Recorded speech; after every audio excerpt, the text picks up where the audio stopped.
Hello दोस्तों, स्वागत है एक बार फिर से। आज हम पढ़ेंगे समतल दर्पण से प्रतिबिंब का बनना। उसके आगे तो इसमें प्रतिबिंब समान आकार का बनता है, मतलब हम अगर कांच के सामने जितनी बड़ी वस्तु रखेंगे उतना ही बड़ा प्रतिबिंब बनता है। उसके बाद देखिए, प्रतिबिंब दर्पण से उतनी ही दूरी पर बनता है जितनी दूरी वस्तु होती है। मतलब अगर हम कांच के पास में खड़े होंगे तो हमें पास में प्रतिबिंब बनता दिखाई देगा। अगर हम बहुत दूरी पर होंगे तो प्रतिबिंब भी बहुत दूरी पर बनेगा। उसके बाद देखिए, प्रतिबिंब सीधा एवं आभासी बनता है। सीधा मतलब अगर हम सीधा खड़े हैं तो वहाँ पर हमें सीधा ही खड़ा हुआ दिखाई देगा, मतलब सर ऊपर पैर नीचे। और आभासी मतलब हम इसे पर्दे पर प्राप्त नहीं कर सकते, मतलब हमें दिखाई देगा कि वहाँ पर खड़ा है। प्रतिबिंब का पार्श्व परिवर्तन, ये इम्पोर्टेंट टॉपिक है। पार्श्व परिवर्तन हो जाता है। अब पार्श्व परिवर्तन क्या है, जैसे इसमें देखिए, अगर हम किसी कांच के सामने कोई अक्षर यहाँ पे लिख कर ले जाते हैं, मान लीजिए कुछ भी PR लिख लीजिए, तो ये हमें ऐसे उल्टा दिखाई देगा। RP लिखे मतलब उल्टा इस तरह। अगर हम इस साइड से लिखे रहेंगे तो ये इस साइड से लिखा हुआ दिखाई देता है। उसे ही पार्श्व परिवर्तन कहते हैं। आप देखिए, प्रतिबिंब अगर यहाँ पर वस्तु दर्पण से x दूरी पर है तो प्रतिबिंब भी कहाँ पर x दूरी पर बनेगा। जैसे इसमें समझिए, मान लीजिए दर्पण है, यहाँ पर कोई वस्तु खड़ा रखी हुई है। मान लीजिए कोई आदमी ही खड़ा है, तो एक किरण यहाँ से जाएगी, ये सीधी किरण जाएगी, यहाँ से टकराकर पुनः उसी मार्ग में वापस आ जाएगी। फिर यहाँ से एक किरण मान लीजिए गई, ये भी सीधी गई और टकराकर पुनः इधर लौट आई। और एक किरण हमें और भी चाहिए, मान लीजिए हम यहाँ इसके सिर से इधर ले जाते हैं, ये ऐसे गई तो ये टकराकर किधर जाएगी, इस दिशा में। उसी प्रकार ये भी इधर से इधर गई, यहाँ से टकराकर इधर लौट आएगी। जैसे हम गेंद को फेंकते हैं उसी तरह। और इसे हम अगर पीछे मिलाएंगे तो कैसा बनेगा, ये गई, इसे मिलाइए यहाँ पर, फिर नीचे मिलाइए, ये देखिए, ये ऊपर वाला किरण ऊपर ही और नीचे वाली किरण नीचे ही। यहाँ पर हमें ये मान लीजिए ऑब्जेक्ट है ओ डैश, यहाँ पर आई डैश इमेज मिलेगा। तो यहाँ पर देखिए, अगर यहाँ पर x दूरी पर है तो यहाँ पर भी उतनी ही दूरी पर बनेगा, x दूरी पर। अगर 2 मीटर दूरी पर है तो यहाँ पर भी 2 मीटर की दूरी पर ही बनेगा। इससे आपको समझ में आ गया होगा। अब वस्तु सीधा बन रहा है, मतलब ऊपर वाला सिर ऊपर ही बनेगा, नीचे वाला नीचे ही बनेगा। अब पार्श्व परिवर्तन वाला देखिए, आगे दिखाते हैं हम इस टॉपिक में। देख लीजिए यहाँ पर, हाँ, इसकी ऊंचाई भी है, मतलब ये जितनी लंबाई होगी उतनी ही लंबी होगी। अगर ये 2 फुट का है तो ये 2 फुट का भी इसमें भी दिखाई देगा। आगे देखिए, समतल दर्पण द्वारा पार्श्व परिवर्तन। तो पार्श्व परिवर्तन समतल दर्पण किन किन अक्षों का कर देता है। मान लीजिए हम 3 अक्ष लेते हैं, x, y और z अक्ष रखते हैं समतल दर्पण के सामने। यहाँ पर देखिए क्या है, यदि समतल दर्पण के सामने तीनों अक्षों को रखा जाए, मतलब x, y और z को रखा जाए, तो उस अक्ष में कोई परिवर्तन नहीं होता जो दर्पण के समानांतर है। मतलब अगर दर्पण के समानांतर ये दर्पण है, इसके समानांतर ये, तो इसमें कोई परिवर्तन नहीं होगा, ये सीधा ही रहेगा। तथा उनकी दिशा उलट जाती है जो दर्पण के लंबवत होते हैं। ये दर्पण है, इसके लंबवत अगर ये है तो इसकी दिशा देखिए, यहाँ पर ऐसे होना चाहिए, लेकिन नहीं, ये इस तरफ हो जाएगा। मतलब अगर हम कांच में उंगली दिखाएंगे तो भी हमें सीधा उलटकर हमें भी उंगली दिखाएगा, इसे है। तो इस घटना को ही समतल दर्पण का पार्श्व परिवर्तन कहते हैं। जैसे यहाँ पर देखिए, ये दर्पण के समानांतर है तो इसमें कोई परिवर्तन नहीं हो रहा है। उसी तरह ये दर्पण के लंबवत है, इसके लंबवत है ना, तो ये इधर रहना चाहिए, लेकिन ये उल्टा दिखाई देगा। वो हम उसे उंगली दिखाएंगे तो वो भी हमें भी उंगली दिखाएगा। इसमें देखिए एक नोट पॉइंट है, समतल दर्पण अंग्रेजी के 11 अक्षरों का पार्श्व परिवर्तन नहीं करता। इसके लिए ये देखिए एक ट्रिक है याद करने के लिए। कौन कौन? वाह मिक्सी आउट विथ, मतलब WAH और MIXY और OUT और V, मतलब ये हमें आसान लगता है, आप चाहे जो भी बना सकते हैं ट्रिक। तो वाह मिक्सी आउट भी, इन 11 अक्षरों का अगर दर्पण के सामने रखेंगे तो ये सीधा ही दिखाएगा, इसका पार्श्व परिवर्तन नहीं होगा। आप इसे करके देखिएगा, लिखकर और आईने में देखिएगा। वाह मतलब W लिखिएगा, A लिखिएगा, H लिखिएगा, पूरा अक्षर नहीं लिखिएगा, नहीं तो उल्टा दिखाएगा। आप करके देखिएगा। उसके बाद देखिए गोली दर्पण। तो इसमें देखिए गोली दर्पण समझने की कोशिश करते हैं। तो गोली दर्पण कांच के गोले का, इसे तो हम मतलब दर्पण है, इसमें ही गोली हो जाएगा। तो दर्पण गोली दर्पण कांच के गोले का कटा हुआ भाग होता है, जिसके एक और धातु के ऑक्साइड का पेंट अथवा पॉलिश करते हैं। पॉलिश मतलब कलई करते हैं। धातु के ऑक्साइड में जैसे लेंगे लेड ऑक्साइड वगैरह, और पारे का भी करते हैं पेंट। तो ये 2 प्रकार का होता है।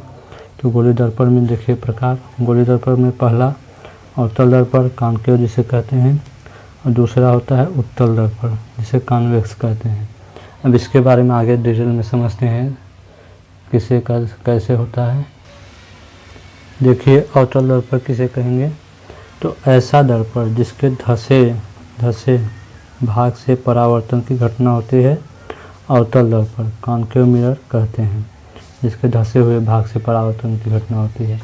जैसे यहाँ पर देखिए ये कांच का गोला होगा, यहाँ से हम काट लेंगे इसमें, तो इसके धसे हुए बाहरी भाग पर कलई कर देंगे, कलई किया गया तल, और अंदर का तल का होगा परावर्तक तल, तो इसके धसे हुए भाग से परावर्तन की घटना होती है। इसी तरह देखिए उत्तल दर्पण किसे कहेंगे? तो ऐसा दर्पण जिसके उभरे हुए भाग से परावर्तन की घटना होती है, उत्तल दर्पण कहते हैं। यहाँ जैसे देखिए इसे हम यहाँ से काट रहे थे, इस उत्तल दर्पण को यहाँ से काट लेंगे, यहाँ से इसे अंदर से कलई कर देंगे और बाहर से प्रकाश का परावर्तन होगा। तो इसे एक ट्रिक से समझते हैं। जैसे उत्तल दर्पण किसे कहेंगे? उभरे हुए भाग से। तो उत्तल में क्या आ रहा है? पहले ऊ आ रहा है उत्तल, और ऊ से उभरा हो जाएगा, मतलब उत्तल में उभरे हुए भाग से परावर्तन होगा। उसी प्रकार उत्तल में उभरे हुए भाग से, तो अवतल में दबे हुए भाग से। इस तरह से हम याद कर सकते हैं। आगे देखते हैं। यहाँ देखिए गोली दर्पण से संबंधित कुछ परिभाषाएं हैं, छोटे छोटे पॉइंट्स हैं, इसे समझते हैं। तो पहला पॉइंट है वक्रता केंद्र, सेंटर ऑफ कर्वेचर किसे कहते हैं? तो दर्पण जिस गोले से काट कर बनाया जाता है, उस गोले के केंद्र को दर्पण का वक्रता केंद्र कहते हैं। इसे C से लिखते हैं। जैसे आप देखिए दर्पण, मान लीजिए ये दर्पण है, ये जिस गोले का कटा हुआ भाग होता है, यहाँ से काट कर निकाल लेते हैं उसके केंद्र को। तो केंद्र कहाँ होगा? यहाँ पर। इसी प्रकार इसका भी केंद्र कहाँ होगा? यहाँ पर। तो इसी के केंद्र को ही दर्पण का वक्रता केंद्र कहते हैं। तो इस दर्पण का वक्रता केंद्र क्या होगा? ये होगा। इसे किस से लिखते हैं? C से लिखते हैं। ये हो जाएगा C। इसे ही दर्पण का वक्रता केंद्र कहेंगे। और अगला पॉइंट क्या है? वक्रता त्रिज्या, रेडियस ऑफ कर्वेचर। तो इसे देखिए दर्पण जिस गोले से काट कर बनाया जाता है, उस गोले के त्रिज्या को दर्पण की वक्रता त्रिज्या कहते हैं। दूरी CP को दर्पण की वक्रता त्रिज्या कहते हैं। जैसे आप देखिए कहाँ है यार, यहाँ पर। इसे देखिए दर्पण, ये गोले की त्रिज्या क्या होगी? ये त्रिज्या होगी, और इसमें ये त्रिज्या होगी। तो गोले की ये त्रिज्या होगी, उसी प्रकार दर्पण की यहाँ से हम काट लेंगे, तो क्या हो गया? दर्पण हो गया। तो इसके गोले की त्रिज्या को ही क्या कहेंगे? दर्पण की त्रिज्या है। यहाँ पर मान लीजिए बिंदु P है, पॉइंट P है, तो ये वाली दूरी को CP को क्या कहेंगे, दर्पण की वक्रता त्रिज्या। इसमें भी CP को दर्पण की वक्रता त्रिज्या कहते हैं। तो दर्पण जिस गोले से काट कर बनाया जाता है उस गोले की त्रिज्या को दर्पण की वक्रता त्रिज्या कहते हैं। दूरी CP को दर्पण की वक्रता त्रिज्या कहेंगे। ठीक है, समझ में आया आप सभी को। देखिए ध्रुव किसे कहते हैं, तो ध्रुव दर्पण के मध्य बिंदु को दर्पण का ध्रुव पोल कहते हैं। इसे P से दर्शाते हैं। जैसे यहाँ पर देखिए दर्पण का मध्य बिंदु कौन होगा, दर्पण का मध्य बिंदु ये है, तो इसमें भी क्या है, ये है, तो इसे ही दर्पण का ध्रुव पोल ध्रुव कहेंगे, ध्रुव व इन दोनों को। इसे P से लिखते हैं। तो ऑलरेडी हमने P लिख दिया है, इसे P से दर्शाते हैं। तो दर्पण के मध्य बिंदु को दर्पण का ध्रुव कहते हैं। तो मध्य बिंदु ये हो गया। उसी तरह मुख्य अक्ष किसे कहते हैं, प्रिंसिपल एक्सिस। तो दर्पण के ध्रुव तथा वक्रता केंद्र को मिलाने वाली रेखा को दर्पण का मुख्य अक्ष कहते हैं। यहाँ देखिए दर्पण के ध्रुव ये है और क्या है, वक्रता त्रिज्या। दर्पण के ध्रुव और वक्रता केंद्र को मिलाने वाली रेखा को मुख्य अक्ष कहते हैं। तो दर्पण का ध्रुव हो गया और वक्रता केंद्र को मिलाने वाली रेखा को दर्पण का ध्रुव कहते हैं। इसे हम चाहे जितना लंबा खींच सकते हैं, मान लीजिए इतना लंबा हम खींच दें, तो ये त्रिज्या आप लोग कहते हैं त्रिज्या है। उसी प्रकार इसे भी हम यहाँ आगे इस तरफ से खींचेंगे, यहाँ इसे, तो इसे क्या कहेंगे, मुख्य अक्ष, प्रिंसिपल एक्सिस। C तथा P को मिलाने वाली रेखा को मुख्य अक्ष, प्रिंसिपल एक्सिस, इन दोनों को।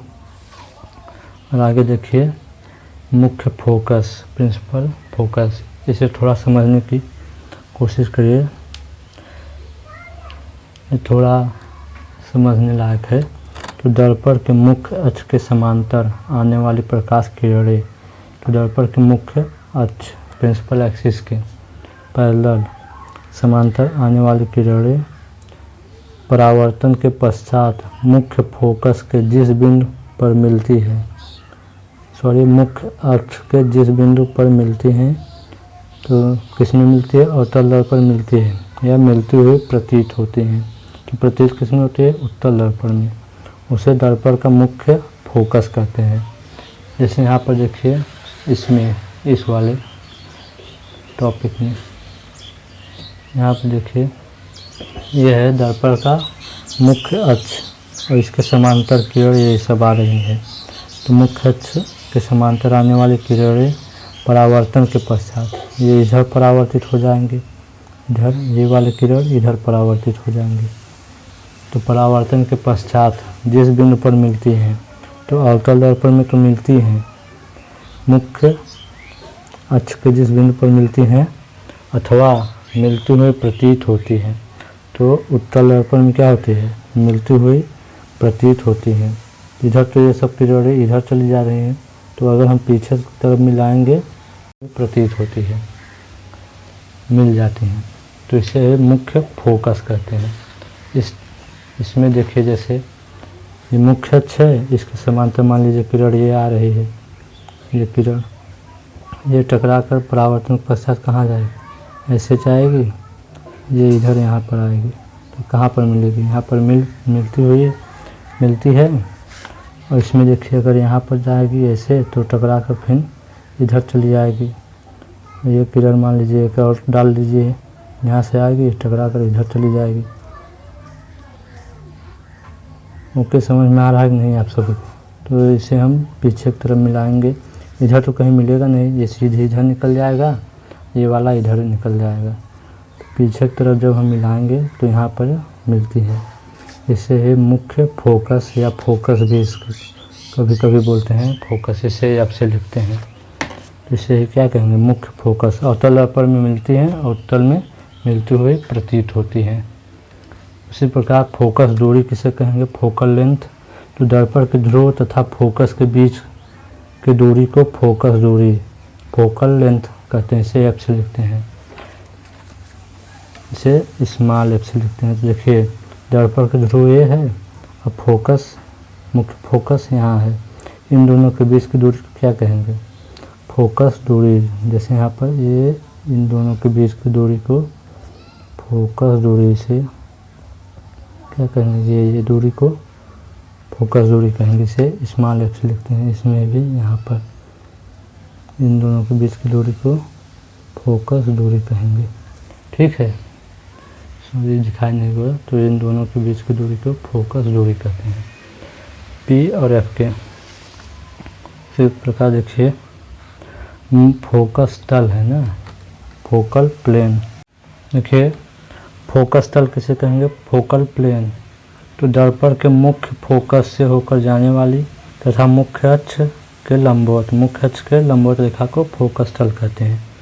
तो मुख्य फोकस कौन सा है? ये है मुख्य फोकस तथा मुख्य अक्ष के लंबवत। मान लीजिए ये अगर इस रेखा खींचेंगे तो ये हो जाएगा मुख्य फोकस तल हो जाएगा। इसी प्रकार से में भी अगर यहाँ से खींचेंगे तो इसे क्या कहेंगे? फोकस तल, फोकल प्लेन।